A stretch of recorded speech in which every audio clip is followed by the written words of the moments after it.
Hello, everybody.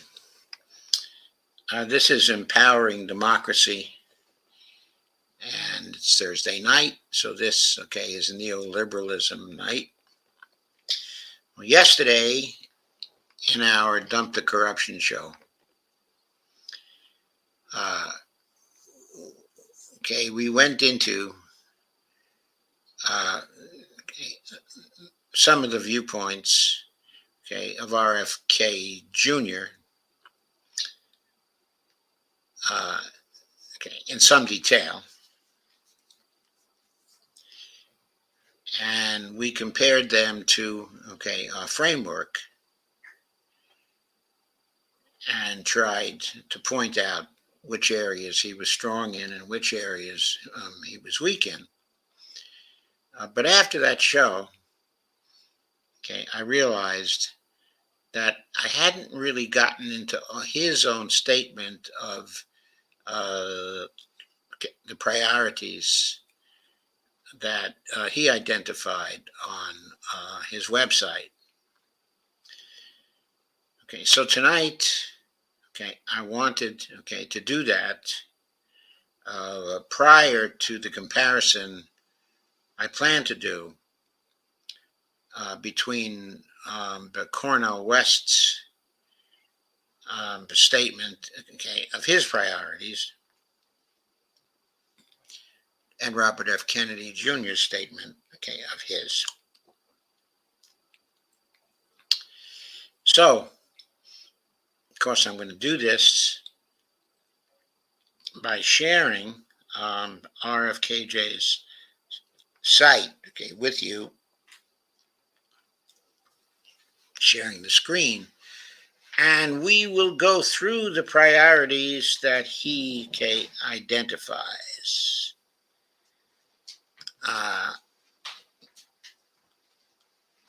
Let me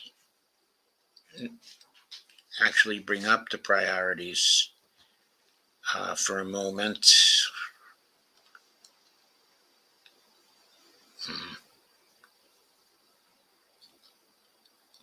Let me go back a moment here.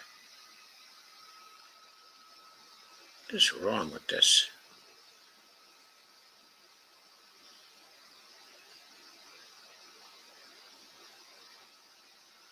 It's not bringing me to the place that I want to be at. I guess we'll do it in this way then. He identifies the following priorities on his site: cost of living, housing, environment,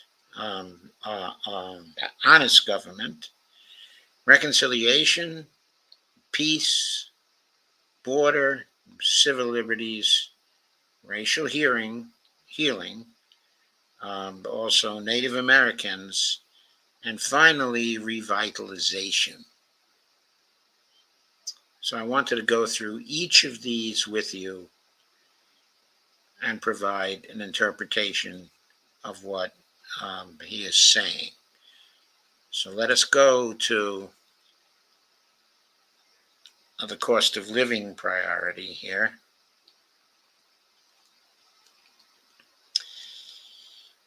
And he starts off, people who work hard should be able to afford, a decent life. That is the guiding principle of Robert F. Kennedy Jr.'s economic policies. It's hard to believe that once upon a time, a blue-collar worker with a high school education could support a family, take vacations, and even save for retirement. Technology has made our productivity many times higher. So why is life poorer, not richer, than in the 1960s? Why do people just accept that life will get slowly worse? Bobby Kennedy does not accept it. We can restore the American middle class by reversing the missteps of the last 50 years. I have to immediately say that I think that okay, is oversimplified. Yes, we have to turn things around. We have to make a decent life, okay, for everyone. But it's not simply a question of reversing our steps. Conditions have changed. We have to do lots of new things as well. But going on with what Bobby says, okay, a massive military machine has nearly bankrupted this country. That is not true. That's a massive mistake in terms of statement, okay, of fact. For about the nth time on my live streams, the United States, okay, is a monetary sovereign. It creates its own reserves for government to spend.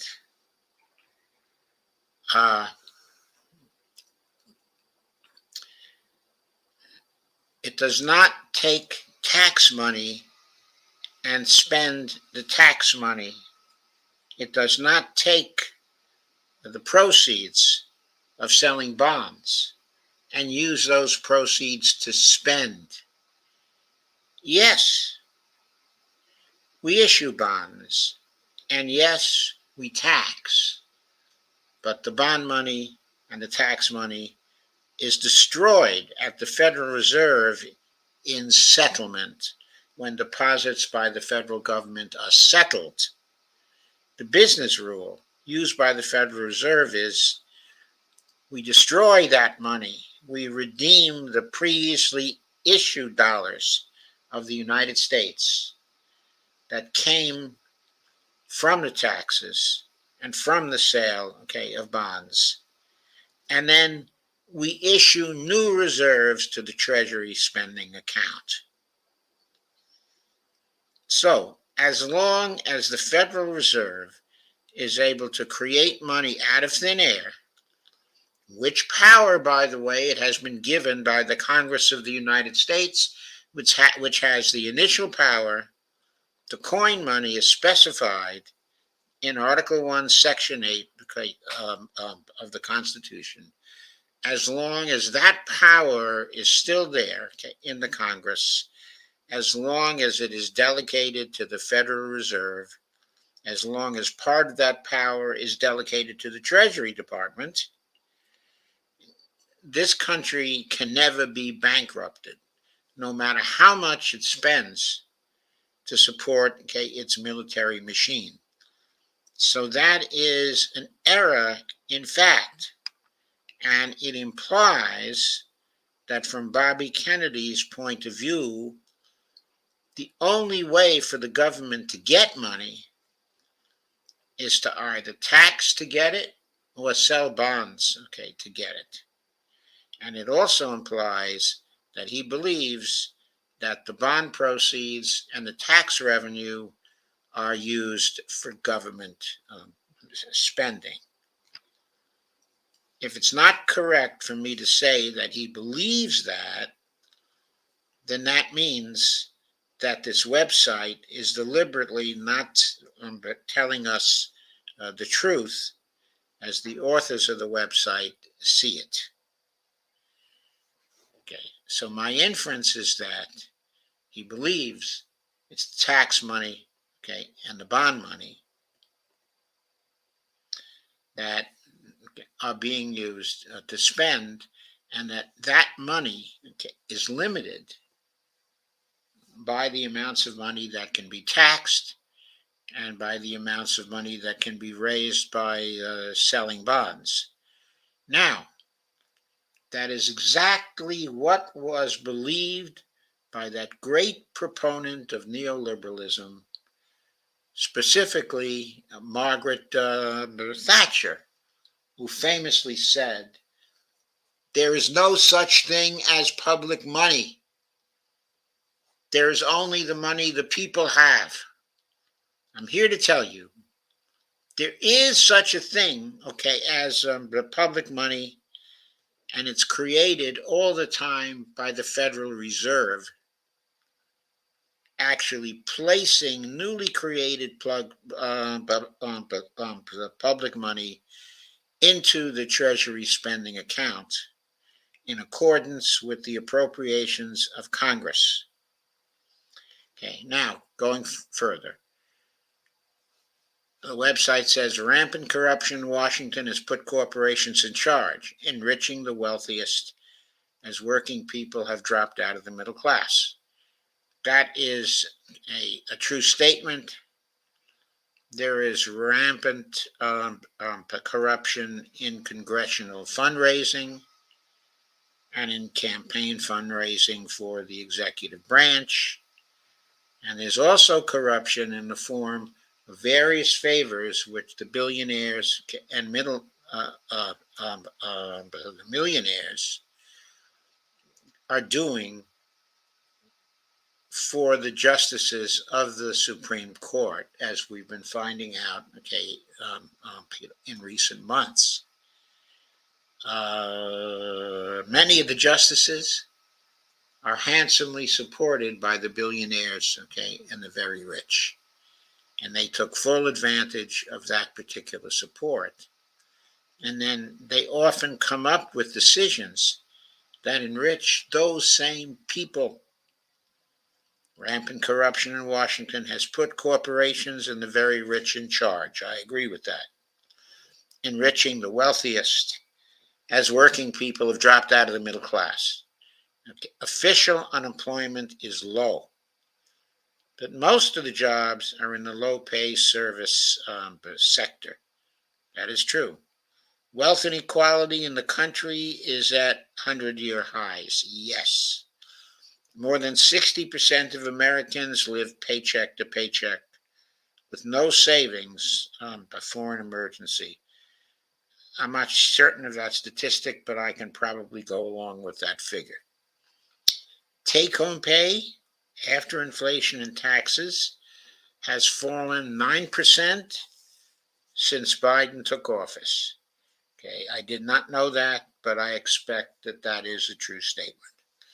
Under the Biden administration, the price of an average home has risen from $250,000 to around $400,000. And also mortgage rates have more than doubled. Rents have followed the trend, putting more and more people on the edge of catastrophe. But we can turn it around. Being able to afford a decent life doesn't mean working more hours. It means higher pay and lower bills. This kind of implies, just sort of suggests, that maybe Bobby Kennedy believes that there should be higher pay and there should be lower bills,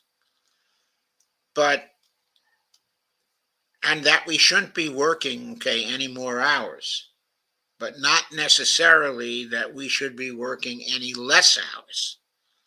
That's an issue because Americans are among the people in the world who work the most hours, within, a year. We work something like 1,900 hours, in a year.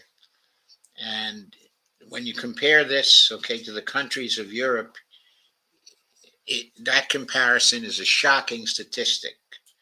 For example, the Germans work something like 1,375 hours in a full-time year. Anyway, here is what Bobby Kennedy will do to make that, a reality. Here's what he says he will do. It's what he's offering to try to pass. Raise the minimum wage to $15 an hour, which is the equivalent to its 1967 level. $15 an hour is not enough for anyone to make a living in most of the cities, in the United States. We saw just a few days back, that Cornel West's platform wants to raise the minimum wage to $27 per hour. Now that is more like it. That would mean that the minimum wage would be a living wage in most of the cities of the United States. But $15 an hour, which is almost half less, would not be. Would not make it in New York, would not make it in Los Angeles, would not make it in Atlanta, would not make it in Dallas, Texas, would not make it in Seattle, would not make it in Portland, would not make it in San Francisco, would not make it in Chicago, would not make it in Los Angeles. Probably won't even make it in a place like Cincinnati, Ohio. The minimum wage, raising it to $15 is unrealistic. It's something Bernie Sanders had been lobbying for since 2012. Maybe it would have been a living wage in many parts of the United States in 2012, but it's 11 years since then. And costs have more than doubled in those 11 years.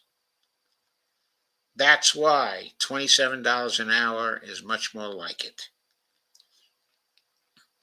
Anyway, number 2, prosecute union-busting corporations so that labor can organize and negotiate fair wages. That is certainly, a very good idea.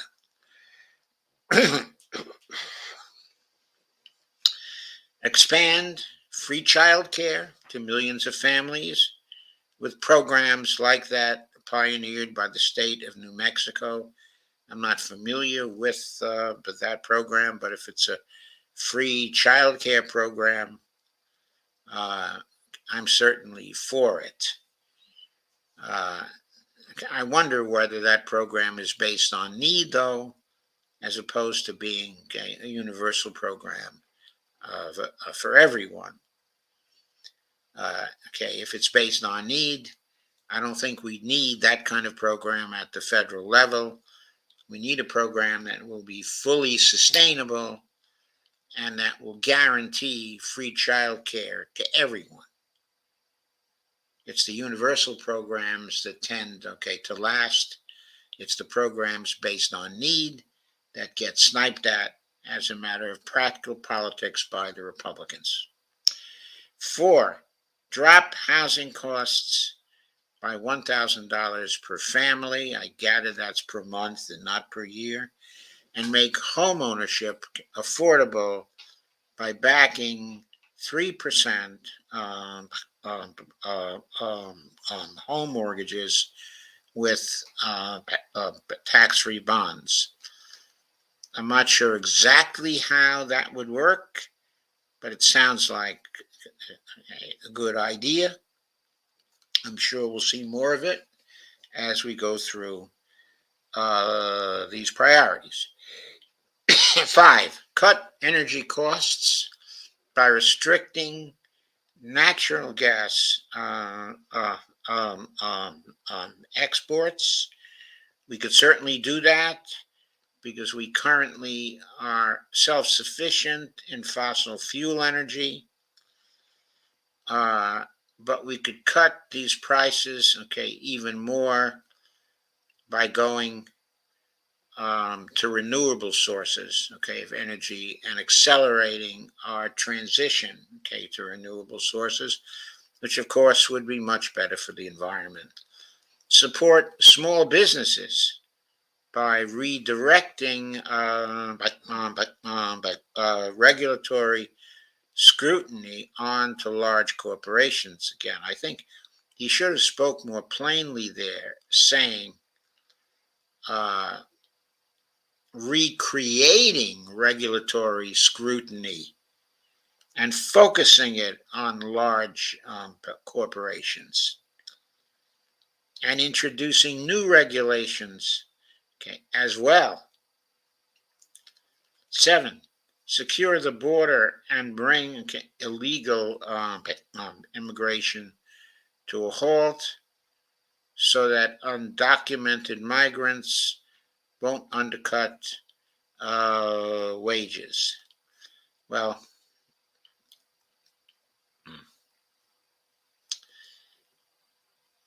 I'm certainly for bringing that kind of immigration to a halt, but okay, I'm also for letting people into the United States uh, who are coming out, okay, of economic need that our foreign policy has created in their nations. That is very important. As a practical matter, we do have to secure the border.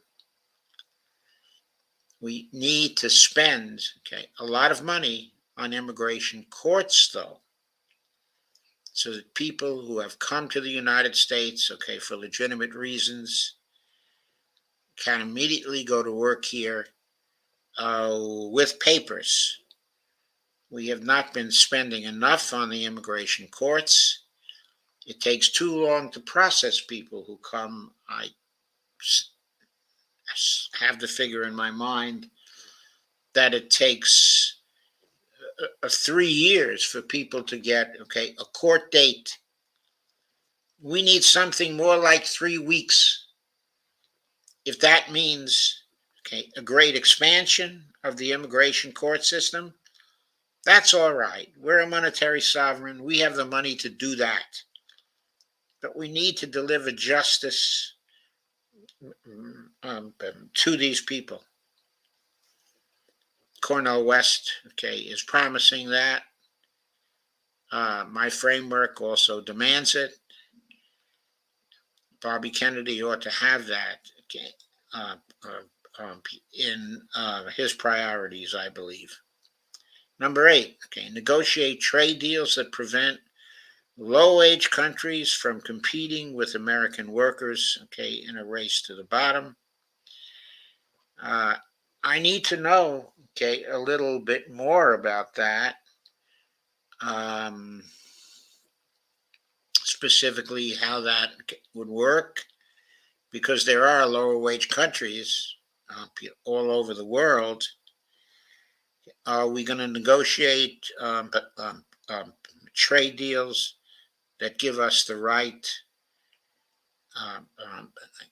to prohibit our country, our companies from establishing themselves, okay, in foreign countries? I think we need that kind, okay, of legislation, and we need those kinds, okay, of trade deals, so that we can ensure the return of industry, okay, to our country. Number 9, rein in military spending and use the resources to fund infrastructure, healthcare, higher education, childcare, and domestic prosperity. Let's be realistic about this. We spend on the military now roughly $1 trillion per year. If we throw in what we spend on Homeland Security, we may be up to 1.3 trillion or 1.4 trillion. I'm not sure what the figure is. Let's say we rein that in and we half that. So we're down to 600 billion per year. Is that enough money to fund the infrastructure we need, to fund the health care we need, to fund higher education, childcare, and prosperity? No, that is not nearly enough. To make the transition to a green New Deal for the country, we're going to have to spend $6 trillion per year to make the transition, okay, a just one. Maybe more than $6 trillion per year. I've seen estimates going as high as $100 trillion over 10 years. cutting military spending is not going to allow us to do what we need. Sure, cut it. We need to cut it because we need to withdraw from foreign nations. We can't have 100 bases around the world. We need to change our foreign policy. And those changes in foreign policy will bring big cuts, in military spending. But it's not that we can't afford the military spending. The basic point here is that Robert Kennedy's neoliberal perspectives on how federal funding occurs makes him think that we have to save money by reining in our military spending in order to spend on those other areas. No, we don't need to rein in, our military spending. I'm sorry to have to say that because it's so convenient to say, well, we have to go where the money is and get that military spending. We have the power to create all the money we need to fund infrastructure, healthcare, higher education, childcare, and domestic prosperity as well, without cutting a dollar, for military spending. That said, we probably should rein in military spending to $600 billion a year as a consequence of our changing our foreign policy and supporting, a multipolar world. Going to number 10, reverse the chronic disease epidemic. That is a $3.7 trillion drag on families and the American economy. Now, I love the idea of reversing the epidemic of chronic diseases, in the United States. Here's Robert Kennedy claiming that each year, I think he means each year, he may mean over 10 years, I don't know. If it's over 10 years, then it's not really that much of a drag, but I think it is a very large drag, and I think he means to say 3.7 trillion per year drag, on American families. I don't know if I believe that the chronic disease epidemic costs that much, because altogether, last year, we spent $4.3 trillion, or was that in 2021? I forget. We spent $4.3 trillion. So he is saying that if we wiped out the chronic disease epidemic, we would have spent last year only $600 billion on healthcare instead of the $4.3 trillion that we spent. I don't think that's realistic. But I'm open to arguments from the Kennedy side. I'm open to understanding where that estimate of 3.7 trillion actually comes in. But I'm sure we'll get back to that in a little while when we get into healthcare issues. But 11, clean out the corruption in Washington, D.C., which funnels so much of our nation's wealth to giant corporations, and billionaires. I'm not sure exactly how that impacts the cost of living, but of course, I'm all for that. As many of you know, I've been trying to start for almost a year now a dump the corruption movement that would stop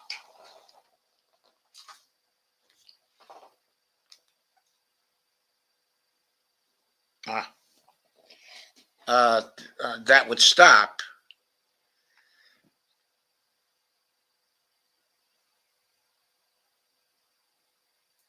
would put a stop, to the election of congressmen and senators, and presidents who pay off the corporations after getting their contributions.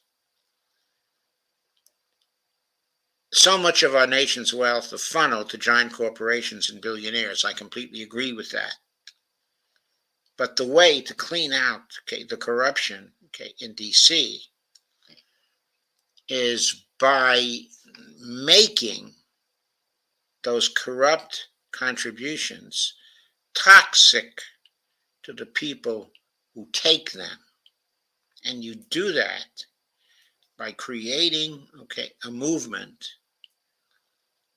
full of people who are persuaded that they have to vote against those people taking big money from giant corporations, and from billionaires, and even from Americans who are well off, without actually making it completely illegal.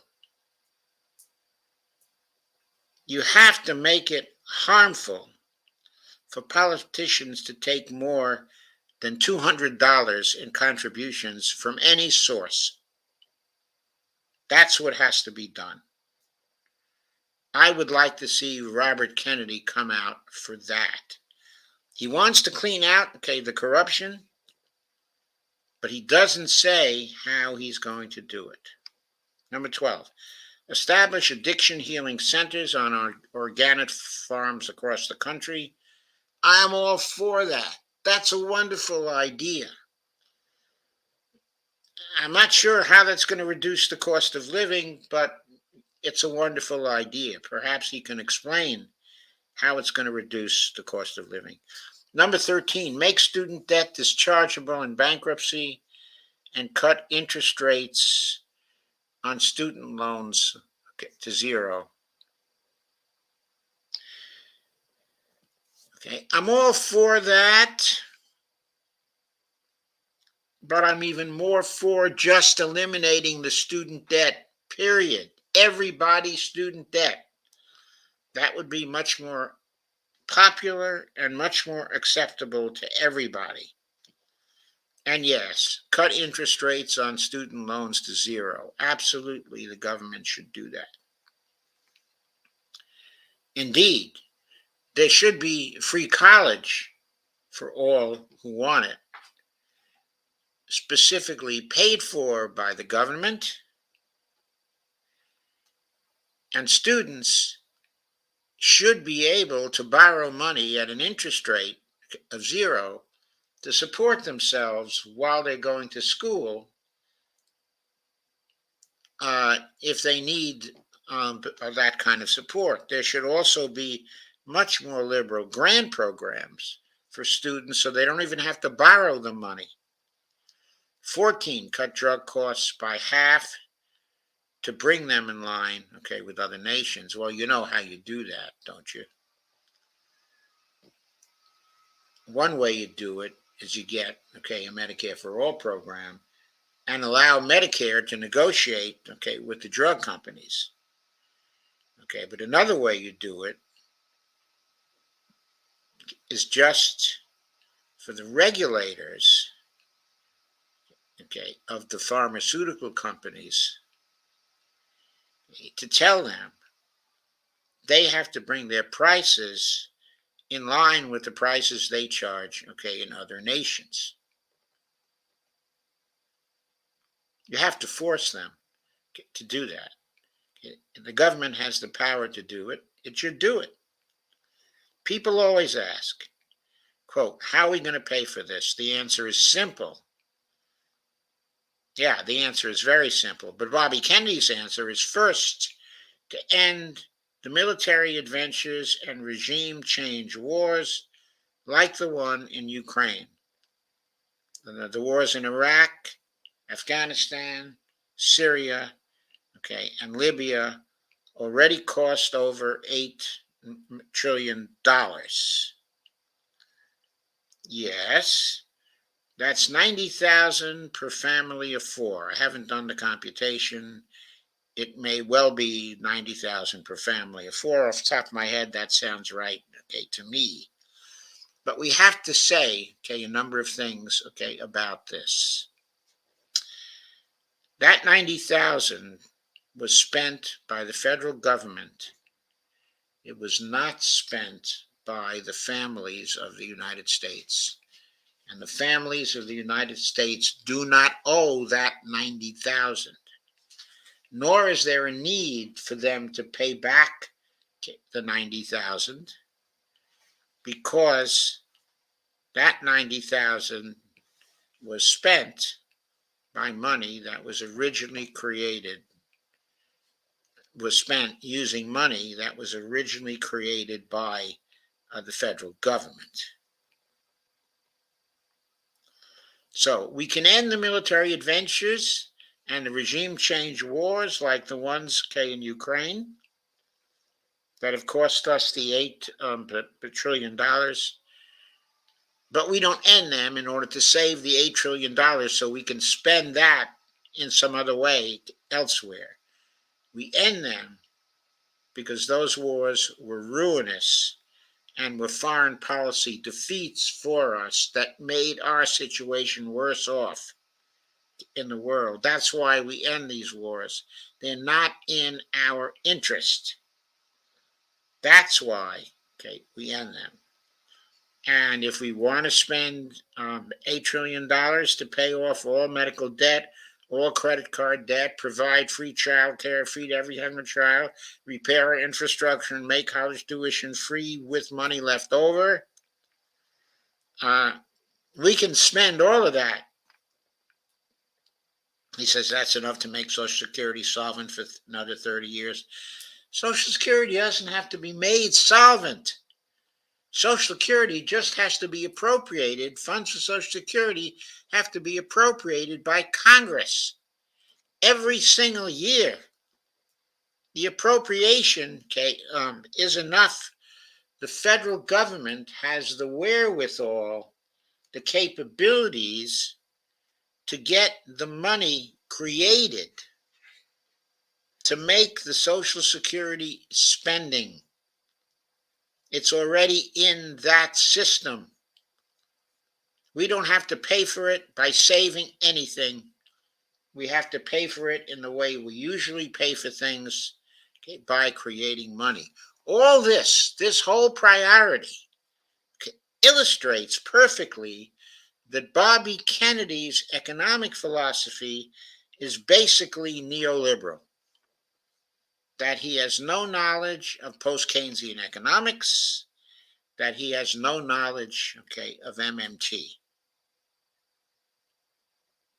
I need him to get some knowledge before I would want to endorse him for the presidency of the United States. Make a phone call to Stephanie Kelton. Make a phone call to Warren Mosler. Make a phone call to Randy Ray.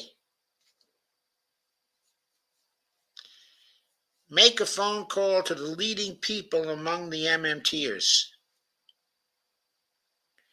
Get some basic knowledge of how the federal government actually spends money.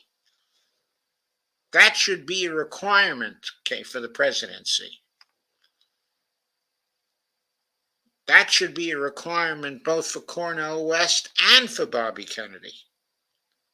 I don't want to just lay this, on Bobby Kennedy. Spend a couple of days, with the MMTers. They can put you through a crash course sufficiently, to give you knowledge as to who to appoint to become Secretary of the Treasury, head of the National Economics Council, the head of the Council, of Economic Advisors, and who to appoint to the Federal Reserve. You need to know these things. And you need to be appointing people who know how the federal government actually spends money. Second is to end the corruption in Washington. The corporate giveaways, the boondoggles, the bailouts of the too big to fail and leave the little guy at the mercy of the market. Corporations right now are sitting on $8 trillion in cash. Their contribution to tax revenue was 30% in the 1950s. It is 10% today. It's high time they paid their fair share. I'm all for having them pay their fair share in taxes, rolling back to the 1950s. I love that. But make no mistake, we don't need their cash. We don't need their cash because we don't use it for spending anyway. We destroy it when we tax it, in the process of settlement. We need to end the corruptions in Washington. We do need to tax the corporations, tax also the wealthy, because they're a threat to our democracy. That's why we have to do it. Other presidents have tinkered on the edges, but Robert F. Kennedy will make the deep changes necessary to put the economy on a sound footing. The broad prosperity, the Eisenhower and JFK era, can be ours again. It is just a shift of our priorities away. No, it is a paradigm shift in how the federal government spends and in how you make the economy, a prosperous one. And that paradigm shift means, Robert F. Kennedy, that you need to lose neoliberalism. You really do. You need to lose the attitudes of Margaret Thatcher, and also Ronald Reagan, and the various Republican and Democratic economic so-called geniuses who've been ruining our country, I'd say, for the last 50 years, at least. So, I want the deep changes. I want our economy to be on a sound footing. But what sound footing means that our economy has the capacity to do the things we need to do. It's not about having some particular amount of money, because the government can create all the money we need. But we need to have an economy that can absorb the money without inflation. We need to have an economy which is heavily regulated. We need to have an economy which is fair all across the board, and which gives us a just transition to a green world here in America. That is what we need to have. And that was his cost of living area. I'm going to shift now to the housing area. Here he is in housing. Home ownership. The dream of home ownership is slipping away for many Americans with high mortgage rates, rising prices, and stagnant income. To make matters worse, venture capital firms and hedge funds are buying up single-family homes by the millions. As home ownership costs rise beyond reach, rents follow them into the stratosphere. He's right there. That's exactly what's been going on. Consider these statistics. Home ownership in America is declining at the highest rate since the Great Depression. We lost more than 1 million homeowners in 2021, more than in the housing crash of 2008, and then, another million in 2022. Welcome to COVID, folks. But it was also due, of course, to BlackRock and to Vanguard. But he'll get to that. The median home price has risen from $250,000 in 2019 to $400,000 in 2023. Mortgage interest rates have more than doubled since President Biden took office. The rise in interest rates combined, the mortgage interest rates have more than doubled since President Biden took office. But I believe the mortgage interest rates these days are a function of the Federal Reserve interest rates and no longer a function of LIBOR, over in London. If they've doubled since President Biden took office, that's because of the Federal Reserve people that he appointed. It's because of his renewal of the appointment of Jay Powell and the policies that Jay Powell chose to follow as chair of the Federal Reserve. Policies that were based on an incorrect theory of what was causing the inflation. A completely ridiculous theory that he keeps on applying, even though he admitted early on in the administration that the Federal Reserve did not have a good theory of what caused inflation. So this theory-less person is operating just as if he had a theory that raising interest rates was going to kill inflation. It may be killing small businesses, but it hasn't been effective in killing inflation. 5, this rise in interest rates combined with skyrocketing housing prices has pushed the average monthly payment of someone buying a home from $1,050 in 2019 to over $2,600 per month. At the same time, take-home pay after inflation and taxes has fallen by 9%.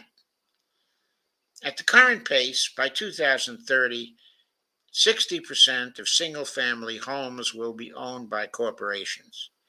Well, Bobby, maybe the federal government has to buy them back from the corporations and make them available at decent prices to the public. What this means is that home ownership is now out of reach for all but the top income bracket. Younger Americans in particular barely dream of ever owning a home. They face a future at the mercy of faceless corporate landlords who will raise rent to the highest level the market will bear. It's a solution for that, Bobby. Also, rent control. Huh? How about some rent control? Worked in World War II. None of this, is inevitable, though. As president, RFK Jr. will enact a series of policies to put home ownership back within the reach of working families. Here's how. Tax-free 3% government-backed mortgage bonds to bring the mortgage interest rate back to 2019 levels and even lower. It's like having a rich uncle, Uncle Sam, who's willing to co-sign your mortgage because the financing will come from investors. The cost to taxpayers will be minimal.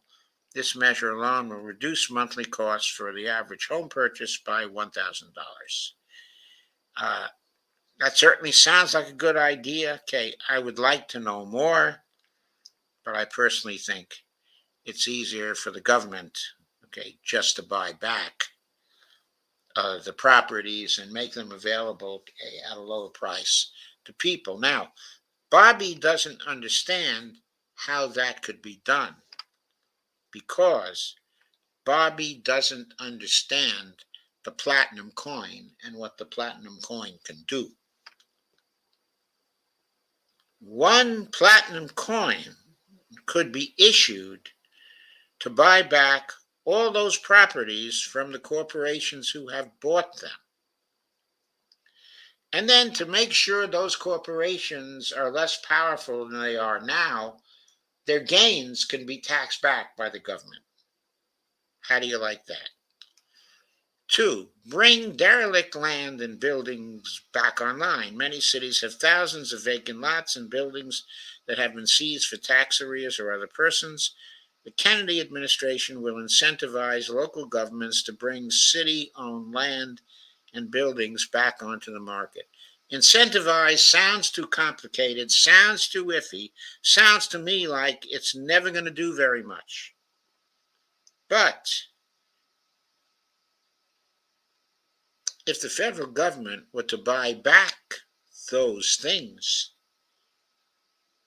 and then refurbish the buildings on them so they could be used for other purposes, then those buildings could be made available, at low rents. Or they could be built on by federal housing programs. And the rents could be offered at very low rates to force the rental market to come down. Zoning changes. We will encourage cities to change zoning laws to allow ancillary dwelling units, granny flats on more properties to make housing available, bring families together, and provide homeowners with rental income. More supply means lower prices. I think that may be a good idea. I don't have an intrinsic objection to that. Tax code changes. Small changes to the tax code can make corporate investments in single family homes uneconomic. For example, we can change business depreciation rules and reform the enterprise zones that have contributed so much to gentrification. Together, these changes will restore homeowners to millions of Americans and lower costs for tens of millions more.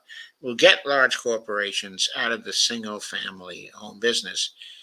That would certainly be good, and I'm all for that.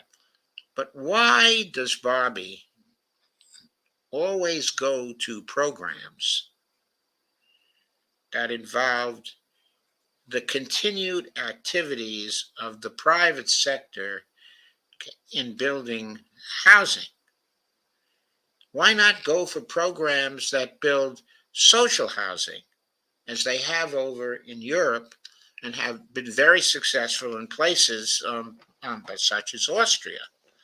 Of course, the federal government would have to build that housing.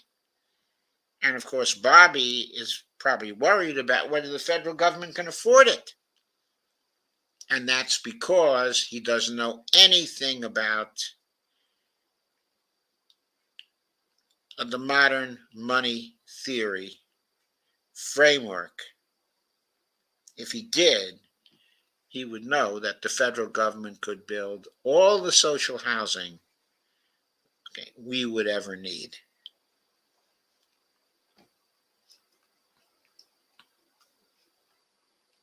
Going back on other priorities. The environment.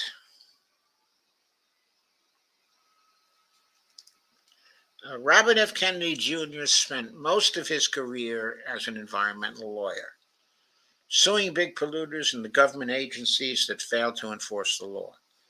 By the early 2000s, he had become one of the most influential environmentalists in the United States, designated by Time magazine as a, quote, hero of the planet. He did that. That was wonderful.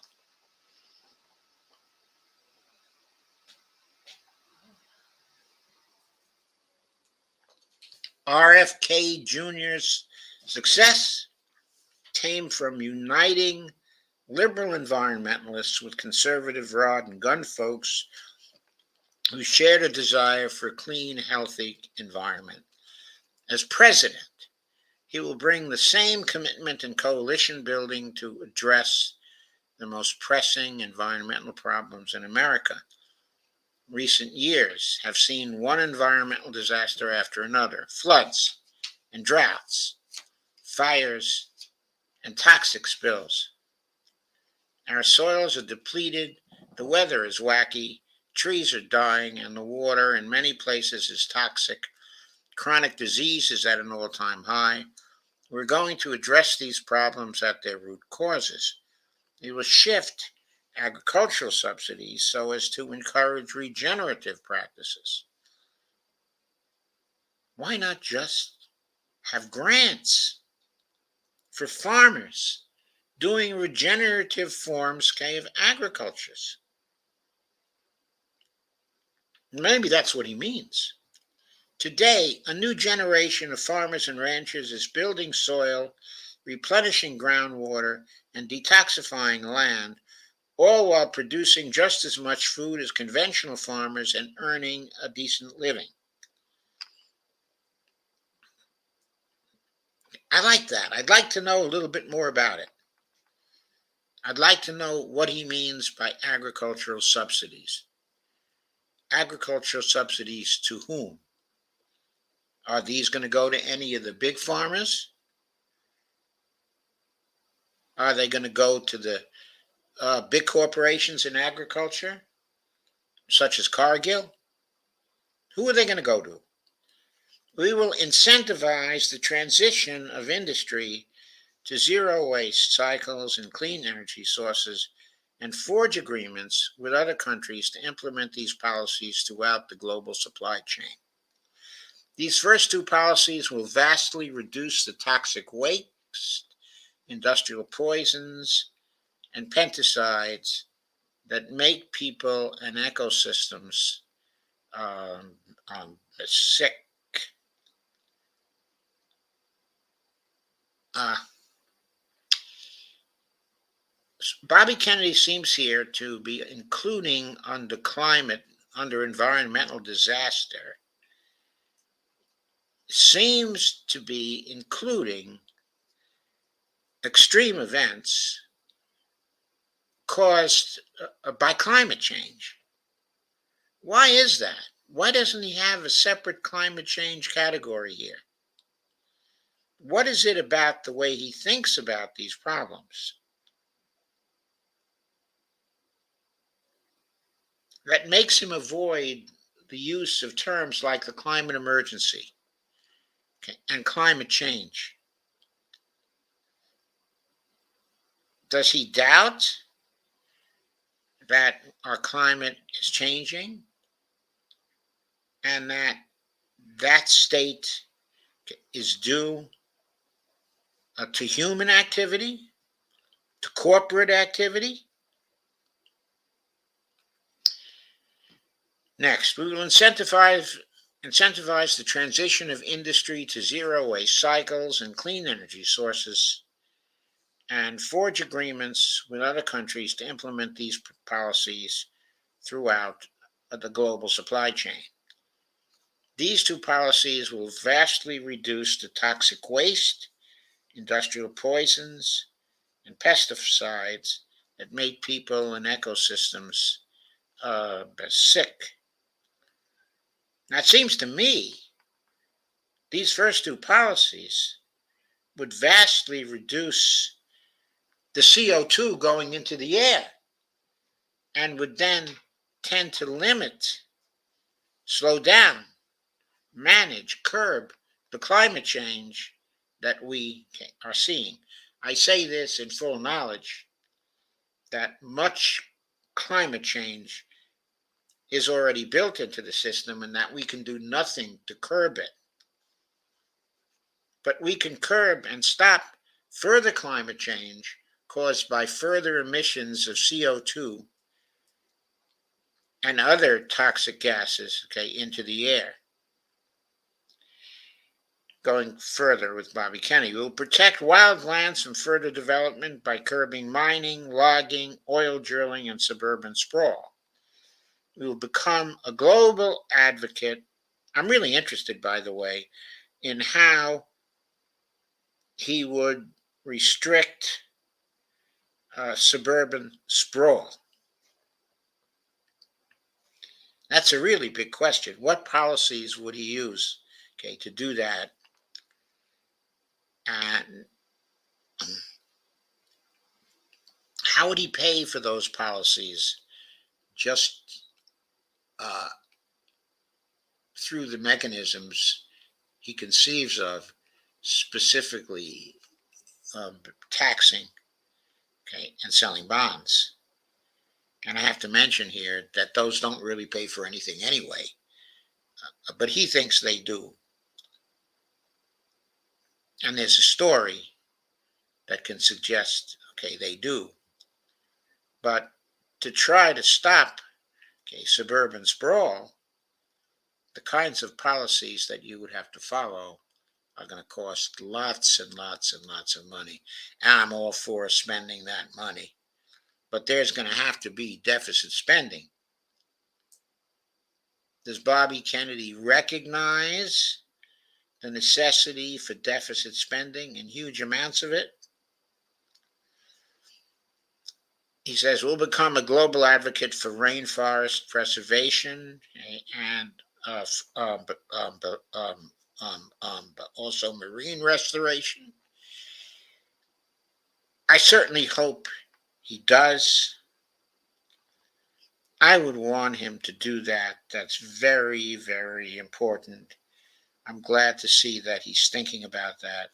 We will rethink development policies that promised economic growth while ignoring ecological sustainability and ended up by delivering neither growth nor sustainability. That needs to be rethought, but also policies have to be changed. The World Bank's policies have to be changed. The IMF's policies have to be changed and oriented towards ecological sustainability. President of the United States can do a lot to accomplish that.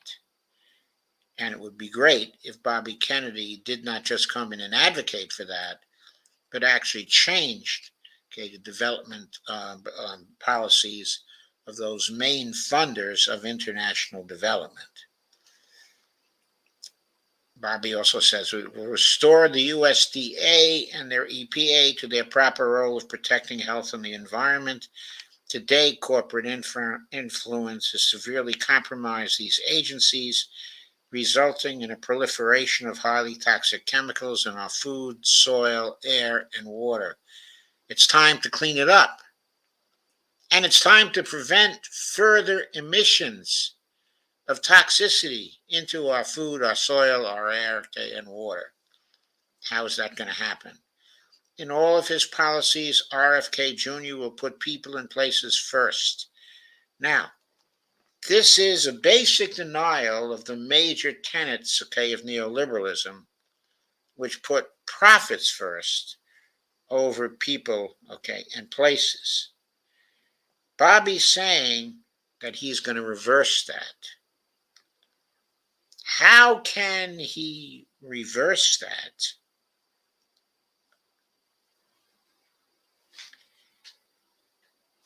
Without actually getting rid of the corruption in the federal government. Now, I think Bobby's concept here is he's going to win the presidency first, and then he's going to be able to legislate. He's going to be able to legislate in such a way that he will block the corruption from coming into the federal government. Well, I'm here to tell you, and I'm here to tell him, you have to remove the corruption from the political system first without any legislation. Because the corrupt people running the political system won't let you legislate it as long as they're in power. You have to get them out of power. How do you get them out of power? You get people to vote against them because they're taking the big money. You got to make the big money toxic. That's the only way to get them out of power. Okay, more priorities. Honest government. That's a winner, folks. Honest government is definitely a winner. For the people, democratic government is supposed to be of, by, and for the people. Government institutions have betrayed our trust. The intelligence agencies spy on our own people. Government and tech platforms conspire to surveil and censor the public. Regulatory agencies have been captured by those they're supposed to regulate. Wall Street controls the SEC. Polluters and extractive industries dominate the EPA and the BLM. BLM is the Bureau of Land Management, by the way. Pharma controls the CDC, the NIH, and the FDA. You bet it does. Big Ag controls the USDA. Big Tech has captured the FTC. No wonder trust in government is at all-time lows. It's time to earn it back. Excuse me a second, folks. I need to read a note from Bonnie. We saw how deserts can be made green. Yes, we have seen how deserts can be made green. From his long experience and familiarity with systems of power, Robert F. Kennedy Jr. understands that most people in corporations and government are perfectly decent human beings. They play the game, but a lot of them are fed up with its phoniness and cynical about the paralysis of the system. They feel trapped in it. Clean government isn't just about removing corrupt individuals. It is about changing a system in which perfectly decent people become agents of corruption without even actually knowing it. Okay, I couldn't agree more, but there's kind of an implication to that. And the implication is that you do not need, perhaps, to remove people who have been part of the corrupt system, but who are not actually corrupt. So the implication of that might be, for example, that you don't need to remove most or all the people in Congress, in the Senate, because they're really perfectly decent human beings themselves. They just were caught in a corrupt system. Now, I would agree with that if I thought that these perfectly decent individuals would support the legislation we need to get the money out of politics so that they could no longer be bribed. But the problem is they won't do that because even though they're perfectly decent, they're addicted to the money. They think they need it to continue to get elected. They will not legislate where legislation forces them to give up the big money.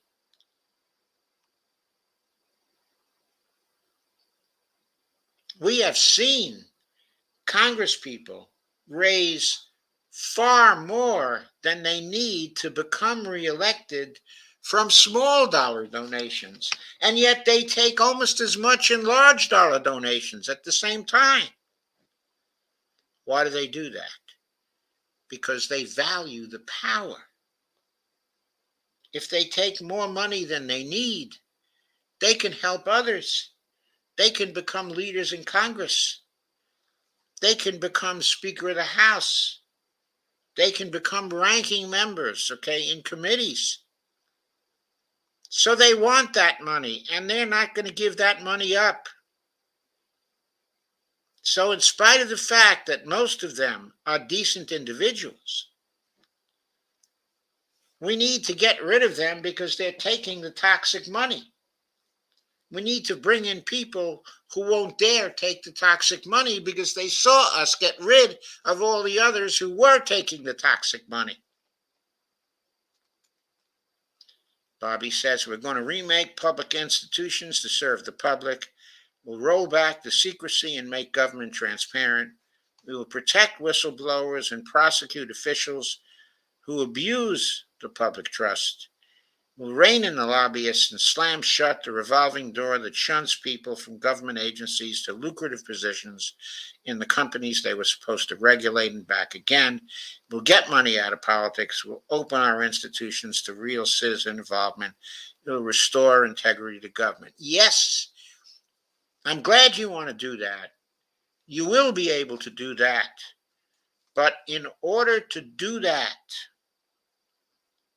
you are going to have to get the money out of politics first, before you win, not after you win. When I say before you win, you need to run a dump the corruption campaign, advocating for dumping the corruption at all levels of politics. Your campaign needs to make taking the money toxic.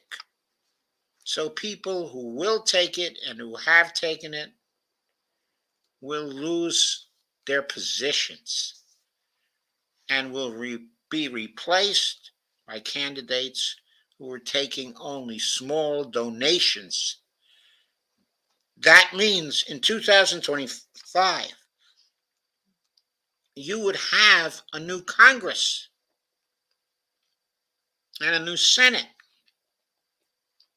that you could lead into rolling back the secrecy and making government transparent, that would legislate to protect the whistleblowers and allow prosecution of officials who abuse the public trust.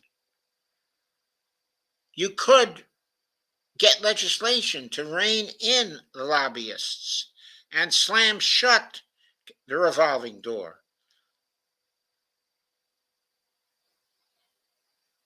You could get new people in that would regulate and that would not look for future careers in the corporations they were regulating. That's how you restore integrity to government. You do it by running a dump the corruption campaign, spreading it all over the United States, having new people come into politics, running dump the corruption campaigns, getting rid of the money through political action, and only later ensuring it doesn't come back through legislation and constitutional amendments and replacing the Supreme Court with an entirely new Supreme Court. That's the way it has to be done. If you try to do it by winning first and then going to Congress to get the legislation you need, you will be blocked at every turn by those who think they need that money, by those who are addicted to that money. The only way to get your honest government is to get the money out during your campaign and the campaigns of many others. Then there's reconciliation, healing the divide. And here he talks about how everything is polarized and both sides are wrong. There are not horrible people on the other side. Undemocratic forces, he says, have a death grip on our nation. There's only one way to break that grip and restore power to the people. That is a broad movement which unites left and right, black and white, urban and rural, young and old, and working people of all ethnicities. This populist uprising is not defined by enemies. Robert F. Kennedy Jr. recognizes that even the elites have become prisoners of the system they have created. Many of them no longer believe in it, despite the wealth and power it gives them. They too are welcome to defect to the movement of people power. Sure they are. But we remember that President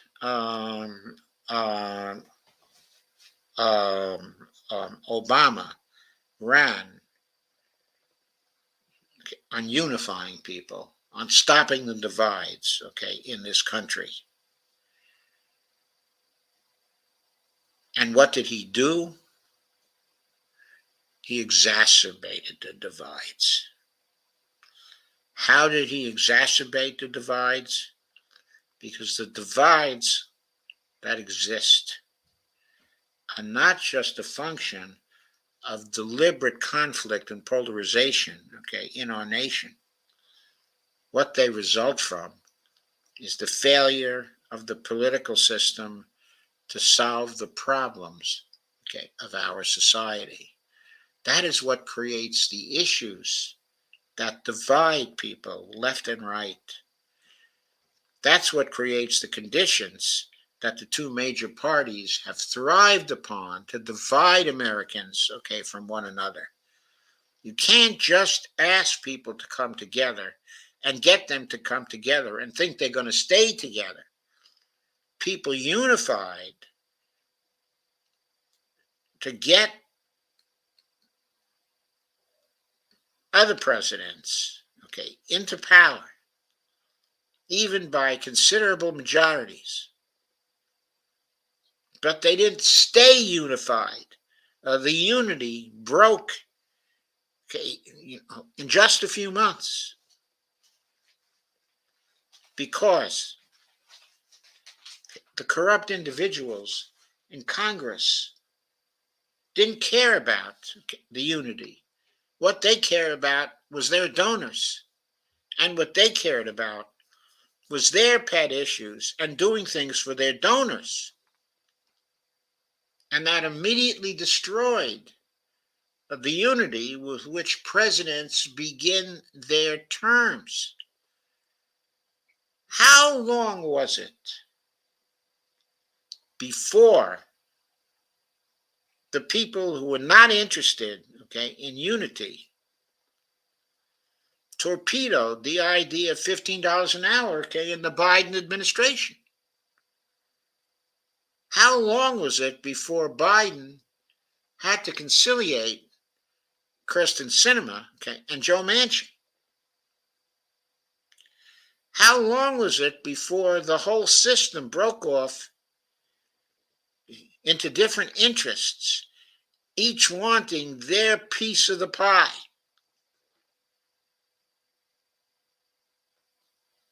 There was no unity there. It did not stay there.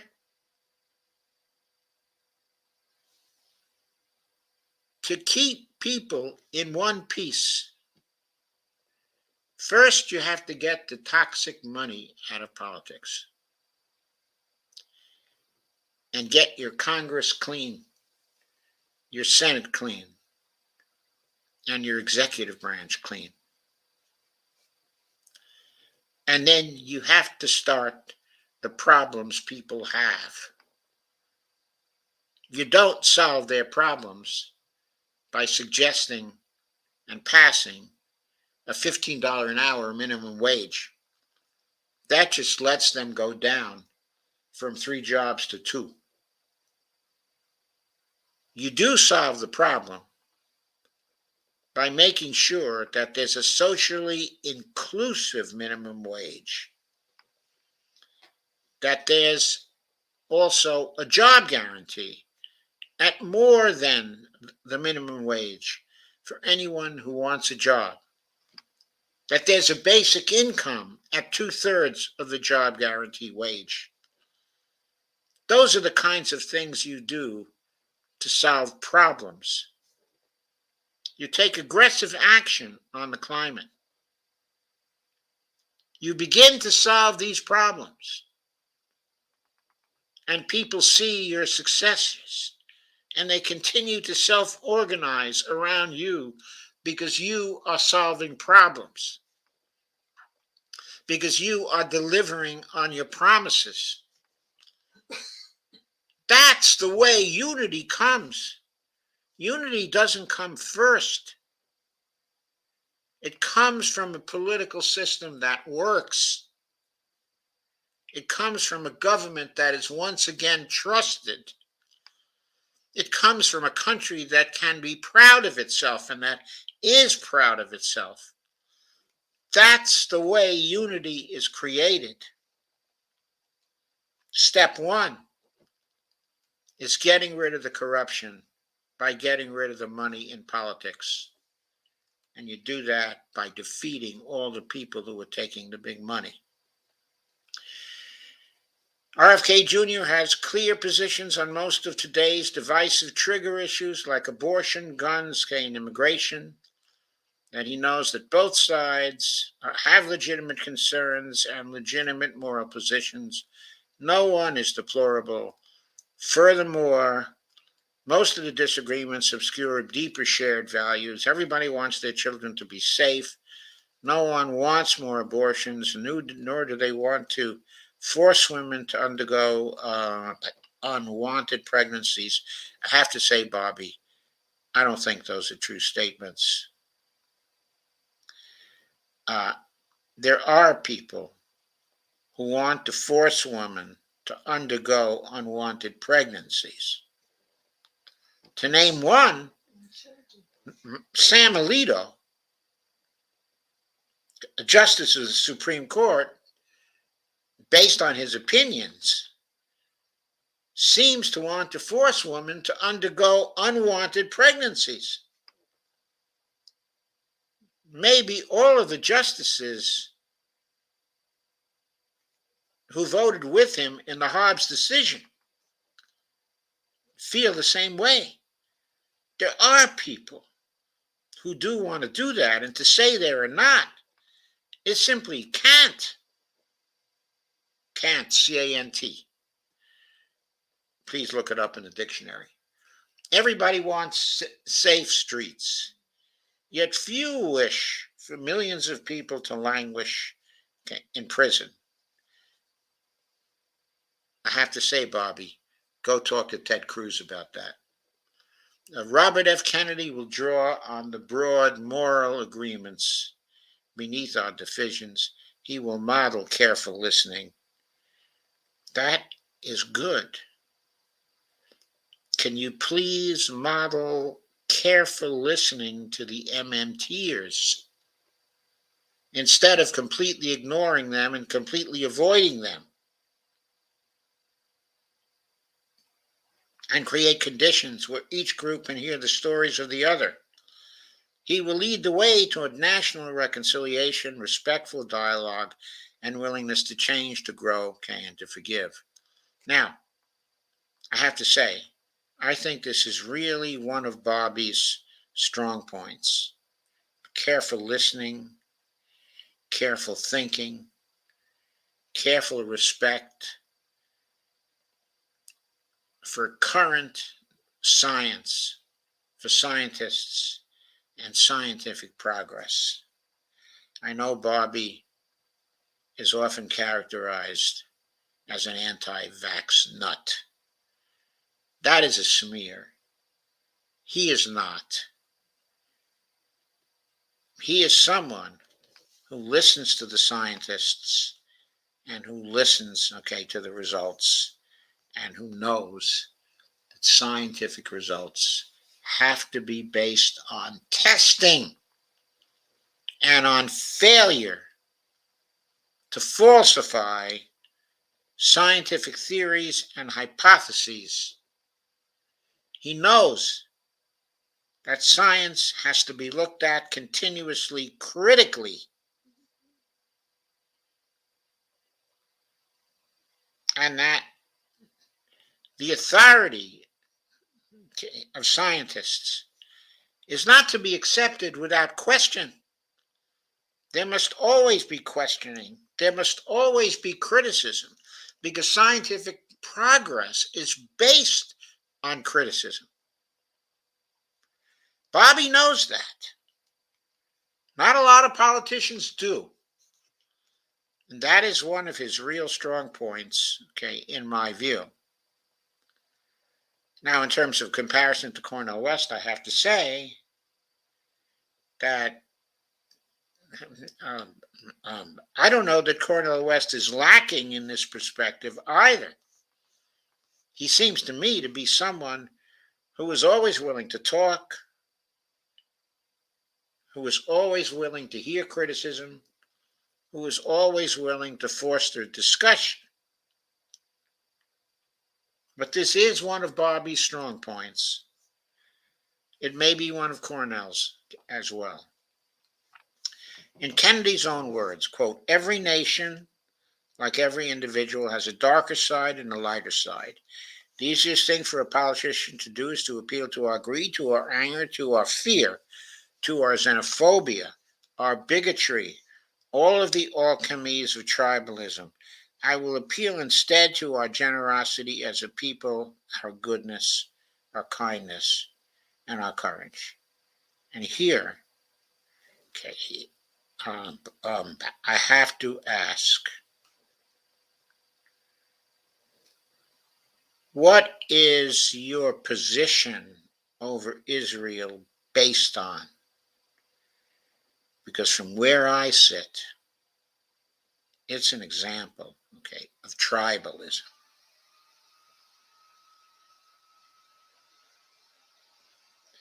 That you're not looking fairly at both sides of the equation.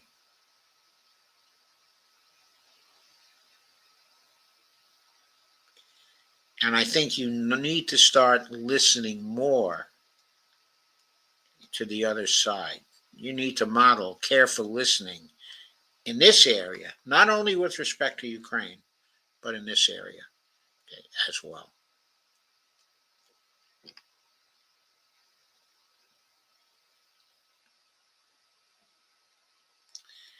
Peace. And this part I love, of course. In the long term, a nation's strength does not come from its armies. The United States spends as much on weaponry as the next 9 nations combined, yet the country has grown weaker, not stronger, over the last 30 years. even as its military technology has reigned supreme. America has been hollowing out from the inside. We cannot be strong or a secure nation when our infrastructure, industry, society, and economy are infirm. I couldn't agree more.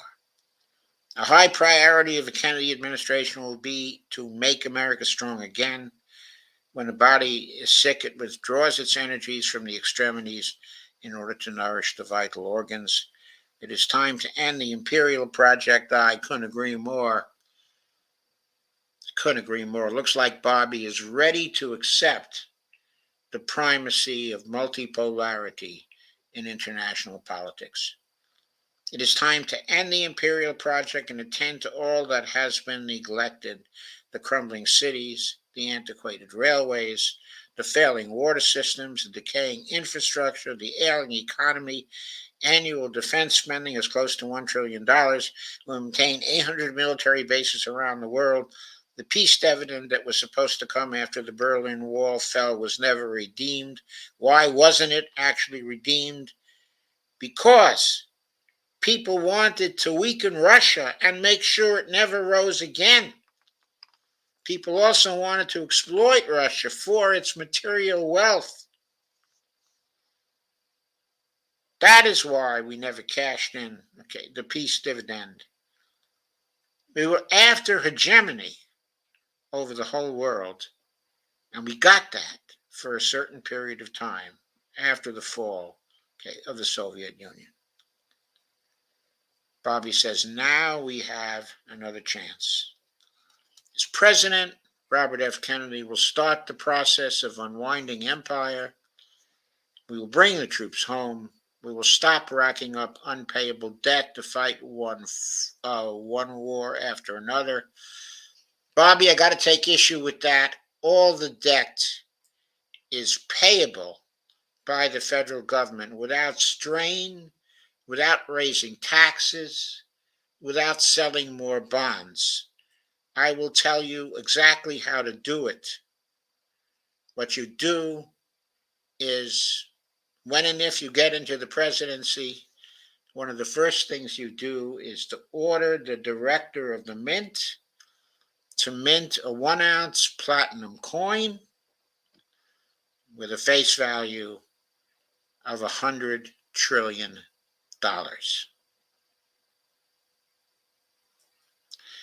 The Federal Reserve will have to accept that coin. I won't explain why it has to, and you can read my book if you want to find out why it has to. But it has to accept that coin, in part because it is the banking agent of the Treasury Department, and it has to credit that coin with $100 trillion in reserves, which will eventually end up, through various procedures of law, in the Treasury spending account. Once that money is in the Treasury spending account, all of the debt that we have now will be payable, and there will be no reason to go into any more debt, because the repayment of that debt, when it falls due with interest, will be completely covered by what's in the Treasury spending account. 1/2 of the debt will be paid off in the first 2 years, because it's going to fall due in the first 2 years, roughly speaking. I'm not sure of the exact figure right now, but it's roughly that, because a lot of it is short-term debt, and that will be repaid in the first 2 years. So instead of being whatever we are now, 33 trillion in debt, 34 trillion in debt, we'd be down to 17 trillion within roughly 2 years or something like that. And the rest would be paid off over time as it falls due until the 30-year bonds are gone. And guess what? We would still have 65 trillion left over in the Treasury spending account, so that the Treasury Department would never have to issue Treasury securities again for years to come. No more borrowing for years to come, unless, of course, the Treasury wants to provide a safe haven for investors for their money. Then it could issue bonds. But the point is, there would be no need, to issue any bonds. He goes on. The military will return to its proper role of defending our country.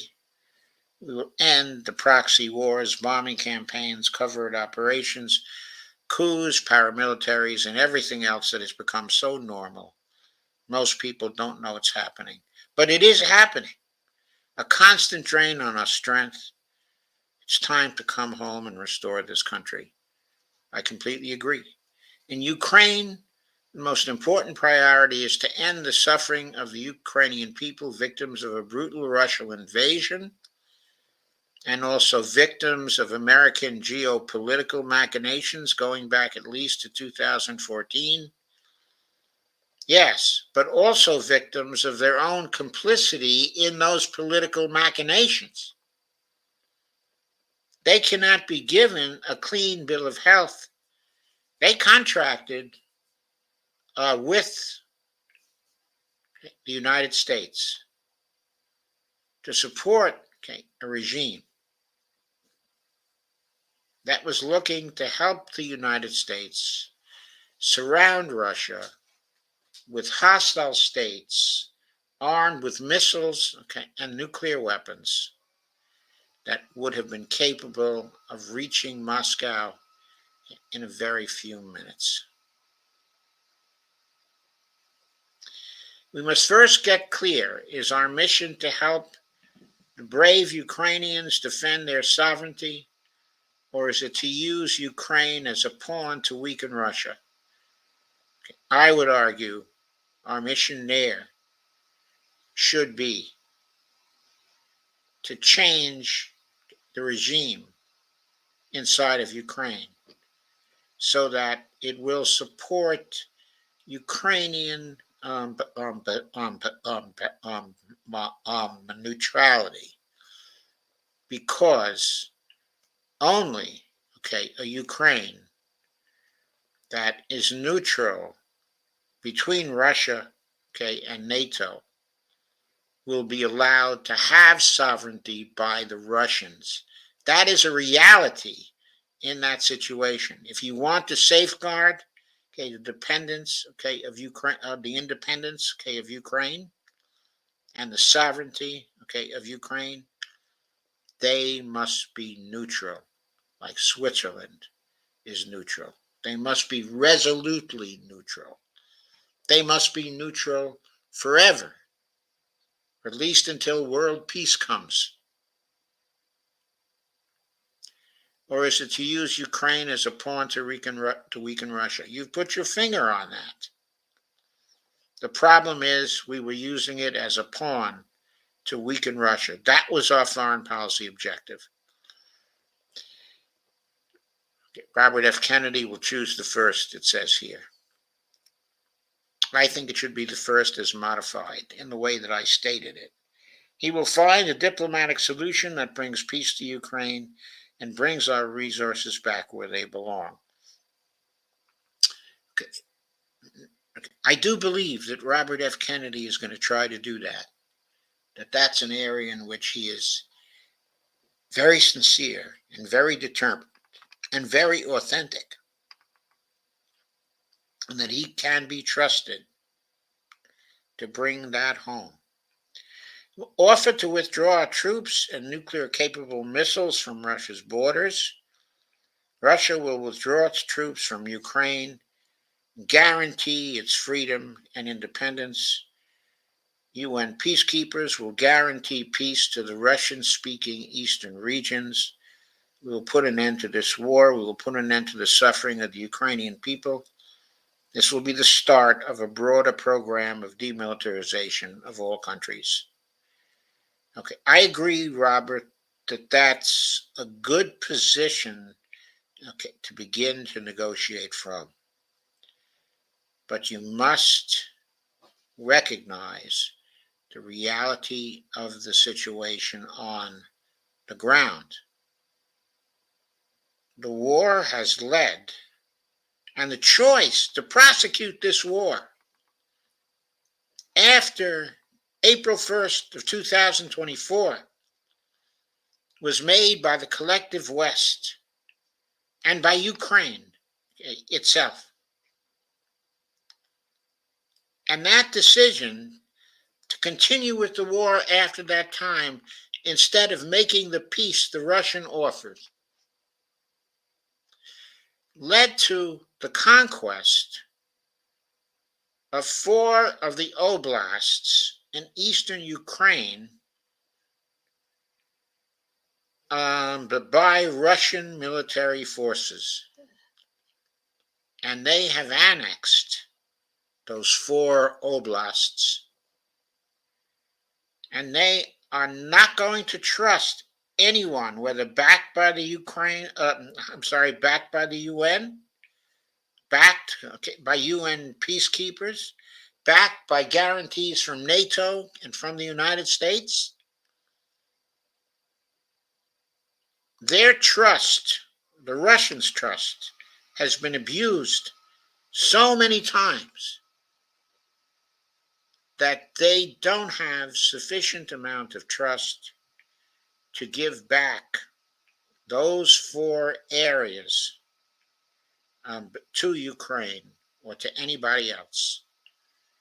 They will remain part of Russia forever. And they should, because the Russians have taken them by force of arms and are protecting the culturally Russian people who live there. Also, Bobby, by the time you get to the presidency, it looks right now like the Russians are going to take over Odessa and Kharkov as well, which have always been Russian areas. And everybody will have to accept that those are going to remain Russian areas. Recognizing that is what you're going to need to do to put an end to this war and to put an end to the suffering, of the Ukrainian people. You may be able to get a generous peace from the Russians that continues to allow, the Ukrainians to use the port of Odessa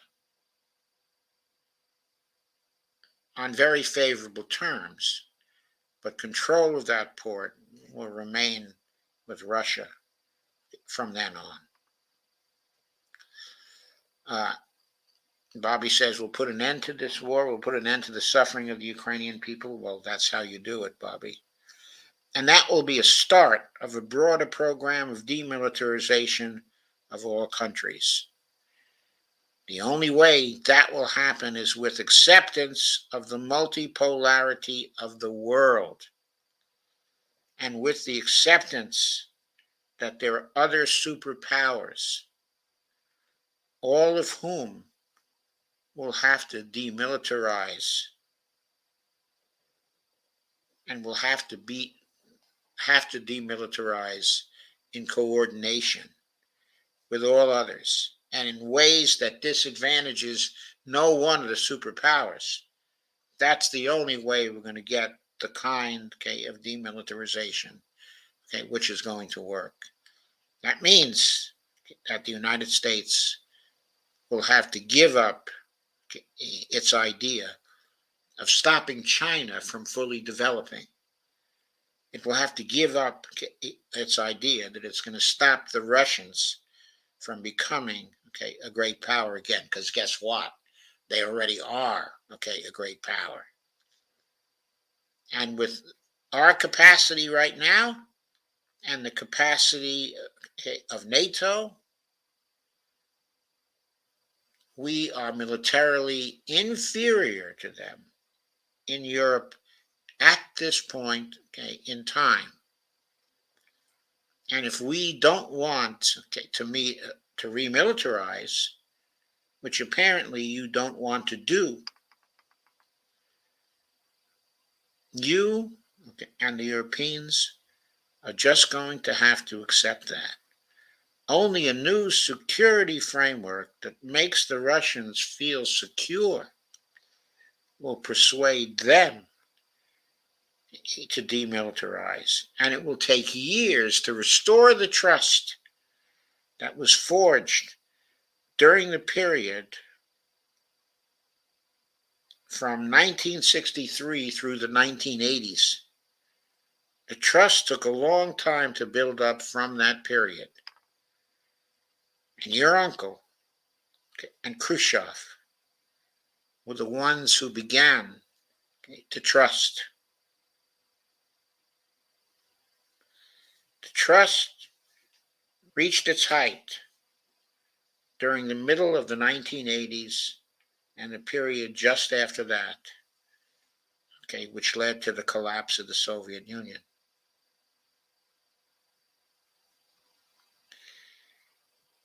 After more than 30 years of abusing that trust, however, after the fall of the Soviet Union, the Russians have had it with trusting us.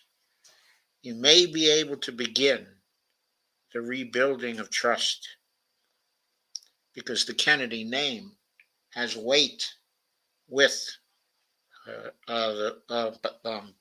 Russians who are familiar with the history. But at best, you can only begin to start to rebuild this trust. To make it strong again will take a number of administrations.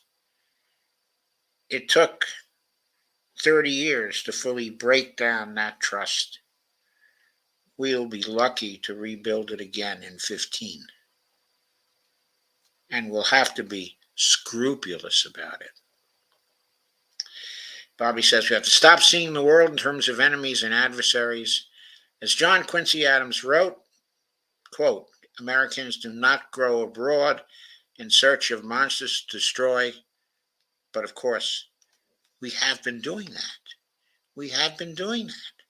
Robert F. Kennedy will revive a lost thread of American foreign policy thinking, the one championed by his uncle John F. Kennedy, who over his 1,000 days in office had become a firm anti-imperialist. He wanted to exit Vietnam. He defied the Joint Chiefs of Staff and refused to bomb Cuba, thus saving us from nuclear Armageddon. He wanted to reverse the imperialistic policies of Truman and Eisenhower, rein in the CIA, and support freedom movements around the world. He wanted to revive Roosevelt's impulse to dissolve the British Empire rather than take it over. John F. Kennedy's vision was tragically cut short by an assassin's bullet. But now we have another chance. The country is ailing, yes, but underneath there is vitality still. Ours is a land rich in resources, creativity, and intelligence. We just need to get serious about healing our society to become strong again from the inside. And I can't emphasize more. Healing our society is about solving our problems, not taking half measures, not putting off the solutions for another day while we put a Band-Aid on the problem. Like, for example, the Affordable Care Act, a Band-Aid on the problem. Hundreds of thousands of people died because the Affordable Care Act was passed in 2010 rather than passing a Medicare for All Act in February or March of 2009. That's what you get when you put Band-Aids on problems. You get death. Anyway, the United States was once an inspiration to the world, a beacon of freedom and democracy. Our priority will be nothing less than to restore our moral leadership. We will lead by example. When a warlike imperial nation disarms of its own accord, it sets a template for peace everywhere. I think that's true. It is not too late for us to voluntarily let go of empire and serve peace instead as a strong and healthy nation. That suggests a willingness to accept a multipolar world, to seek peace, to rein in the corporations that are trying to exploit other nations, to put them in their place, to expose them to the laws of other nations. When they go somewhere else to invest, they should be subject to the laws of those nations, and they should be prohibited from interfering in the politics of those other nations as well, as part of that particular policy. American imperialism must end. And that, of course, is inconsistent with neoliberalism. Bobby states a willingness here to get rid of the foreign policy aspect of neoliberalism, which is an aggressive imperialism, to put profits over people when you go to other countries to deal with them. Bobby must stop that, as I think he's expressing a willingness to do right here. Of course, I think Cornel West has that same desire. The question is whether he would be as effective in implementing it as Bobby might be.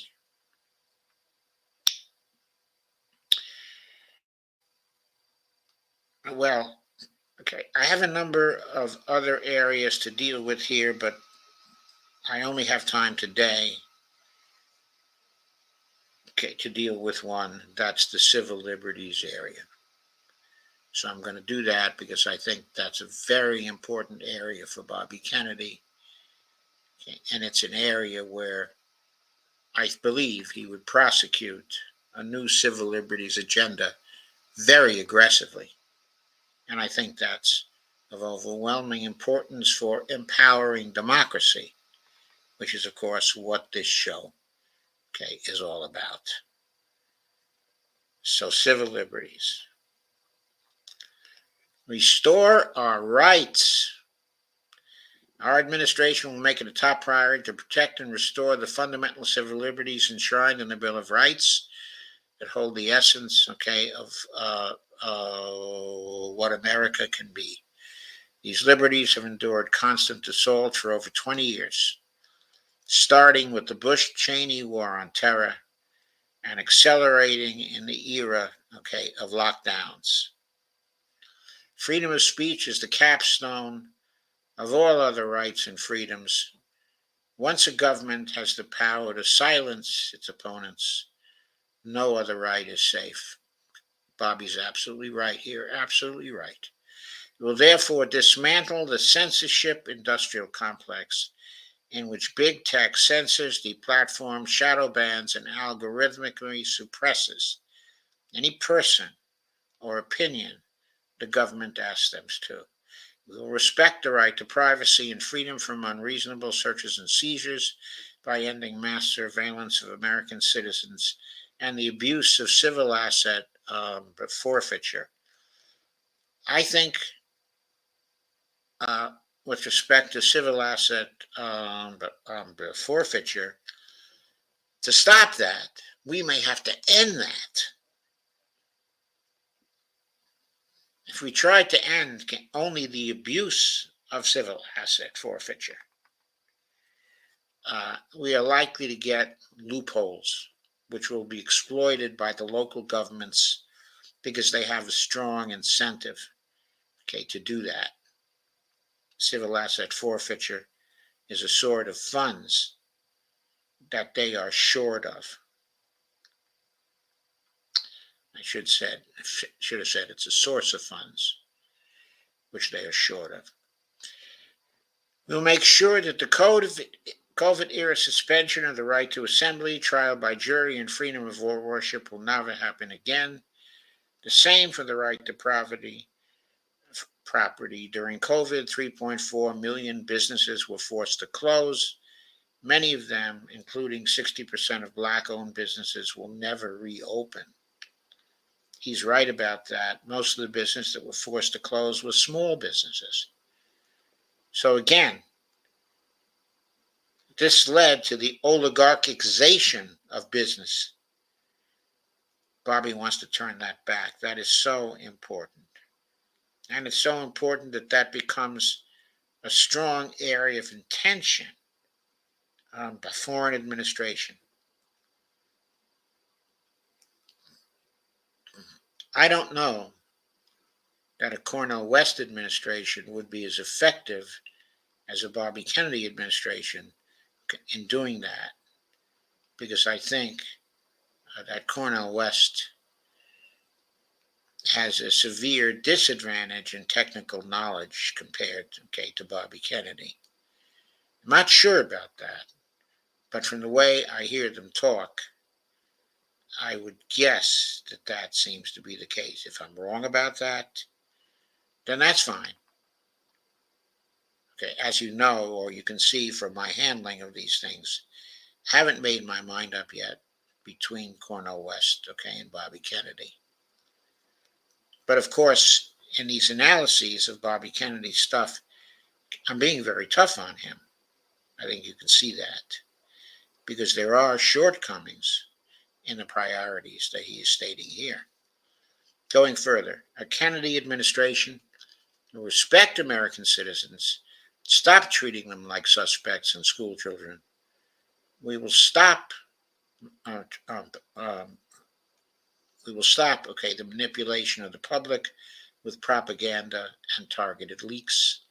We will never weaponize the law, against our political opponents, nor hold our own officials above the law. We'll return to the intelligence agencies to their proper role as protectors, not the violators, of liberty. I think that's great, but I do have to say one thing. When your political opponents try to subvert the Constitution,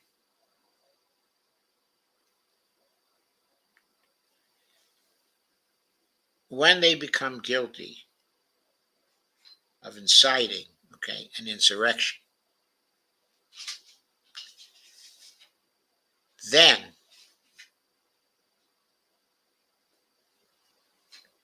for the sake of the country at large, I believe they must be prosecuted, and that they should not get special protections from the laws because they are political opponents.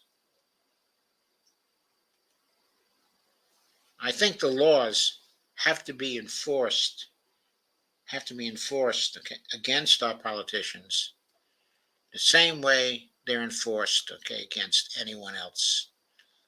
There cannot be two standards of law. There has to be a single standard of law. Going further, we'll also take special care to ensure the civil liberties of the poor and minorities. We'll end the failed war on drugs and grant amnesty to nonviolent drug offenders. We'll shut the school-to-prison pipeline and transition prisons away from a punishment paradigm to a rehabilitation paradigm. Of course, I'm all for that. Prisons will be an intervention in a life gone wrong and a way to prevent offenders from harming others again. Instead of defunding the police, we will transform the police. We will incentivize them to prevent violence, not make unnecessary arrests. We will train them in de-escalation and mediation skills and partner them with neighborhood organizations. No longer will their relationships with the public be adversarial. They will focus their attention on serious crimes, not harassing ordinary people. I certainly like that. I think it's fine. I support that. I believe Bobby will be effective, okay, at that. And that he will be, okay, a welcome change. I guess I do have to go down to revitalization because I think that's going to turn out to be important. What I'm looking for is his views, okay, on currency. Oh, I think I saw those uh, actually somewhere else. But I'll go over revitalization anyway. It's short. Time has come to reverse America's economic decline, decades in the making. Uh,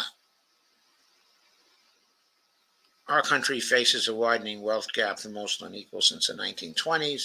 Rampant debt, decaying infrastructure, and a hollowed out industrial base. Every night, tens of millions of American children go to bed hungry, and millions of Americans must choose between food and medicine. Millions more are living on the edge, just a single car repair away from disaster. And these problems are even worse for Black, Native, and other minority populations. Government assistance, okay, to the nation's most vulnerable is a high priority, but even more important is to reverse the policies that have led to such poverty in the first place. We'll rebuild the industrial infrastructure ruined by 40 years of offshoring and misguided, quote, free trade, unquote, schemes. Right. We will enact policies that favor small and medium businesses, which are the nation's real job creators and the dynamos of American enterprise.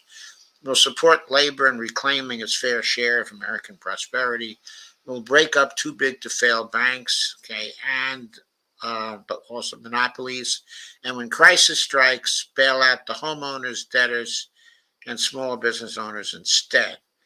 Global developments, particularly the end of the U.S. dollar status at the world's unchallenged reserve currency, portend turbulent economic conditions ahead.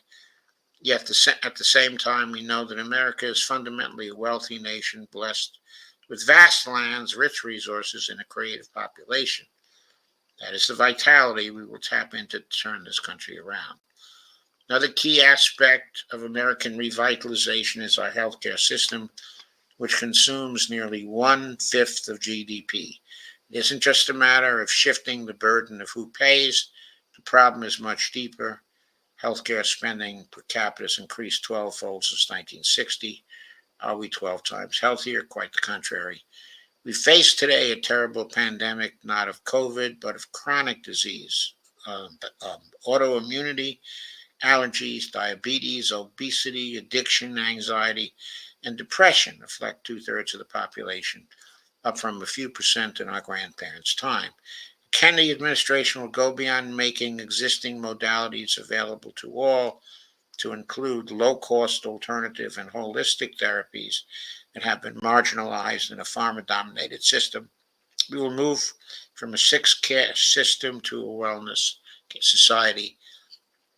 And I certainly agree that that is absolutely necessary, but it does not, I repeat, does not remove the necessity for Medicare for all to solve the problem of 68,000 people at least, and probably more uh, per year, but dying while lacking health insurance. We have to stop that. That is too high a price of death, of the deaths of Americans, to have to pay each and every year, and a price that is predominantly paid by the poor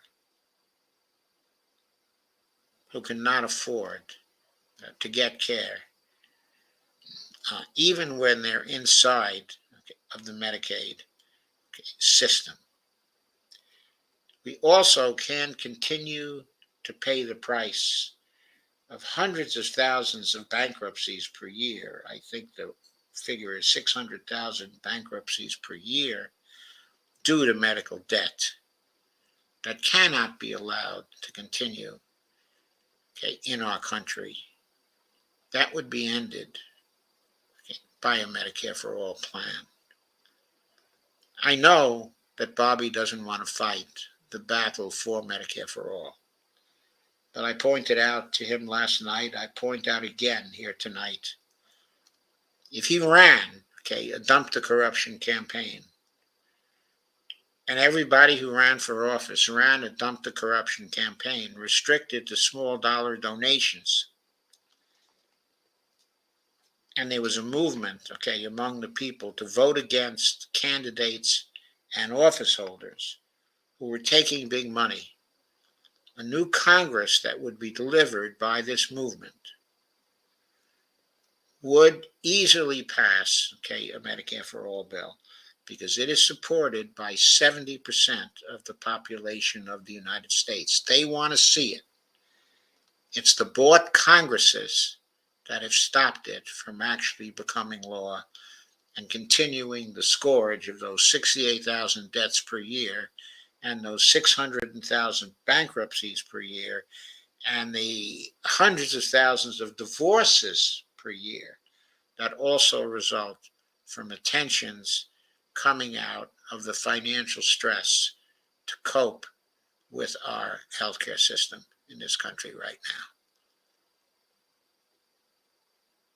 If you do get to be president, Bobby, you got to take on this fight. So that's all I have for tonight.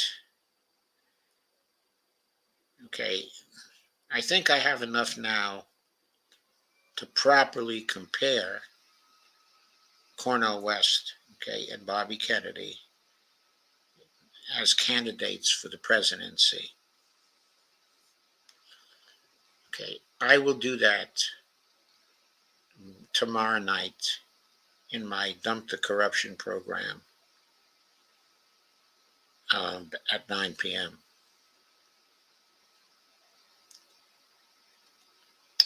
So thanks for watching tonight. If you like this, then I hope to see you tomorrow.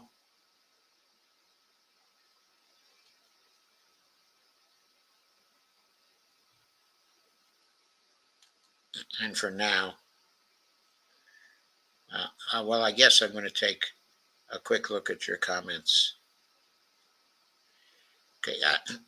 I guess I did want to say something else.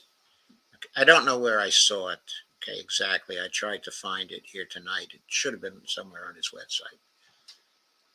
But Bobby Kennedy has this idea that somehow we need to get rid of the fiat currency, of the United States. Well, also, he wants us to beware of central bank digital currencies, but CBDCs. I absolutely agree with him about CBDCs, unless a CDBC currency could be created that would protect the privacy of people. But failing that, I agree with him that we need to avoid the CBDCs. But when he suggests that that basically Bitcoin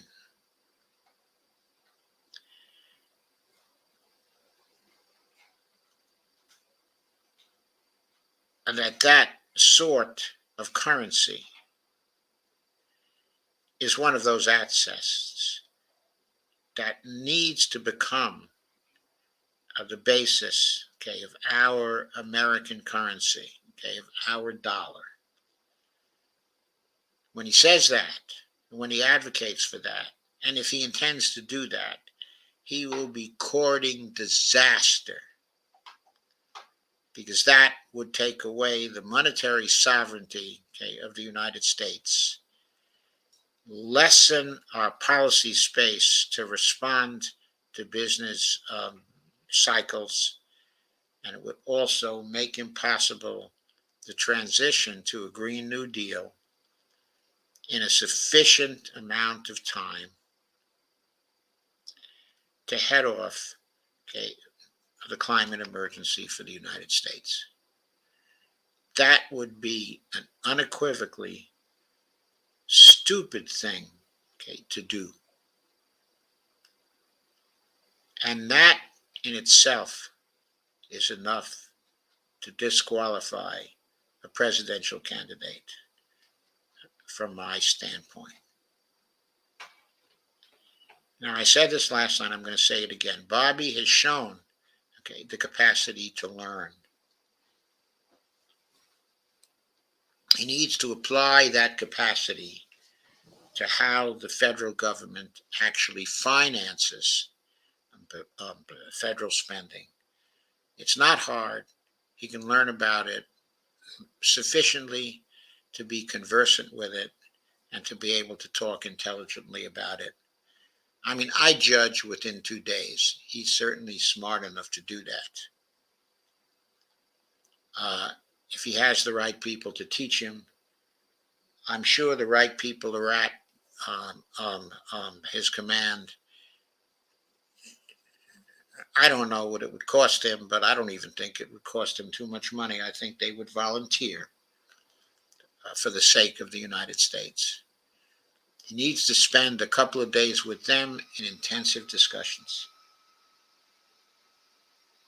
And then he would abandon, all ideas about basing a currency on Bitcoin, or Ethereum, or some sort of market basket of digital currencies. To base fiat currency on that removes the capability of the government of the United States to respond to various kinds of emergencies. It would be a suicidal thing to do.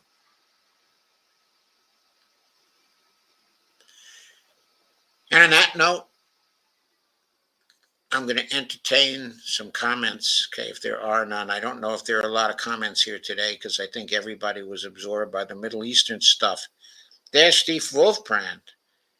Where's Dee tonight? I think she was probably continuing to discuss the Middle East show. I don't know when that ended, but there was, of course, so much to discuss concerning the Middle East that she never got here. That's okay. I had plenty to talk about anyway. Okay. So I guess those are the only comments. So thanks everybody for coming.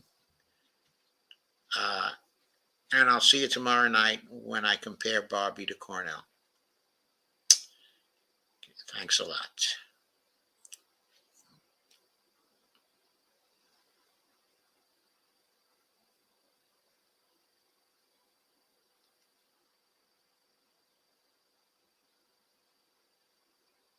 Oh, I got to end the stream.